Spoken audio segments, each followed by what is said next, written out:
Greetings and welcome to the Gaming Codex, a show where I try to explain to you all the various terms used to describe video games and the video games industry and many other things associated with video games in general. And today's term is that of VSync. And what exactly would that be? Well, virtual synchronization is a method by which the maximum frame rate output by a game is limited to the maximum refresh rate of the monitor upon which that game is displayed. The term vertical synchronization comes from an age when we did not have LCD monitors that featured individual pixels that all had a set amount of time in which they could be refreshed.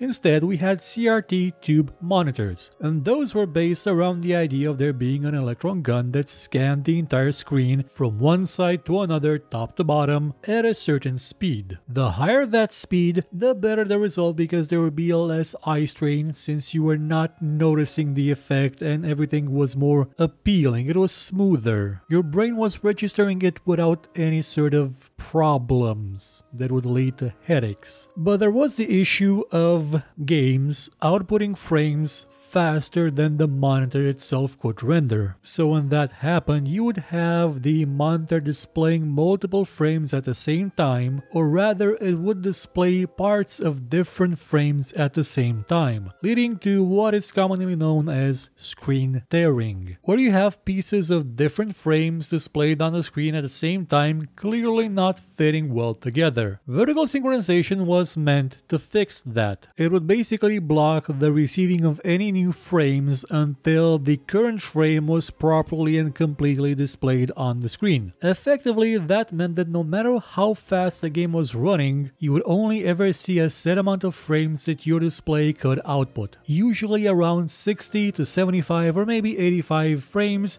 depending on the monitor. A high-end one could even go all the way up to 100. When switching to LCD monitors and even when switching to completely digital signaling, the problem of frame tearing persisted because displaying it is still an analog process. If by the time a screen is refreshed, it receives information about a new frame, it will try to display that as well. Screen tearing can also occur when the refresh cycle of a monitor does not match up with the cycle at which it receives new frames. So even if a game does output just 60 frames a second and the display can only refresh itself 60 times a second, if the game lumps up a bunch of frames in a smaller amount of time and then takes longer for the others, you still get tearing. That is why VSync is important, and yet not everybody wants to use it because, well, the popular definition. The thing I turn on to stop tearing but I don't use because they say it adds lag, and it does indeed add input lag. Why? Because of the way VSync works. It's not just about blocking the signal from the VGA port so that the electron gun finishes scanning the screen. It hasn't been that for many years. It's about filling up the frame buffer, the place where each complete frame is stored and then sent to the monitor to be displayed. Most commonly, there are two buffers, which is why they call it double buffering. One that's currently being loaded onto the monitor, and one that is being prepared to be loaded onto the monitor. The frame in the first buffer is complete. It needs to be complete, otherwise there is nothing to display. So although the monitor is running at 60 Hz, it won't actually be displaying 60 frames a second of different frames. It'll be displaying sometimes the exact same frame again because the next one isn't ready. And the next one may not be ready because the video card is just not fast enough to properly render the frame in the time it needs. And if it can do that, then the data in it cannot be swapped with the one in the first buffer, or it cannot be copied to the first buffer. It is intangible until it is complete. So while the monitor is waiting for something new to be added to the first buffer, the second buffer is filled with that frame bit by bit by bit. If it's not completed yet and moved to the first one, then the previous frame is repeated, meaning that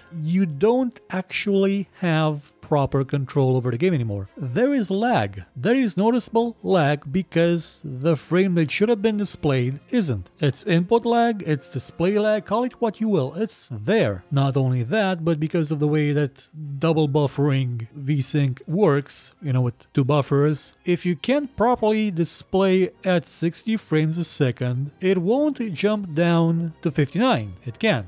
it has to wait for one of those buffers to be filled. So the next step down is more or less 30 frames a second. Still, you don't get tearing, but you do get some input lag. Now, there is a solution for this called triple buffering, which uses 3 buffers, and that tries to make sure that there's always a buffer that can be switched to the primary one, the one that is to be displayed on the screen. It basically gives the video card more time, if you will, to make a full frame in one of the buffers, because while 2 of them are being swapped from the back buffer to the buffer that's being currently prepared to be displayed, the third one, that can be filled with a frame. I know there's going to be someone in the comments explaining it better, so look out for that comment. I always appreciate people that go the extra mile and don't just say you're wrong and don't give a proper explanation of this in the comments. Aren't comments great? And I think some people disable them. Now, the advantage of triple buffering is that there's less lag. The disadvantage is that it eats more VRAM. Considering we have video cards with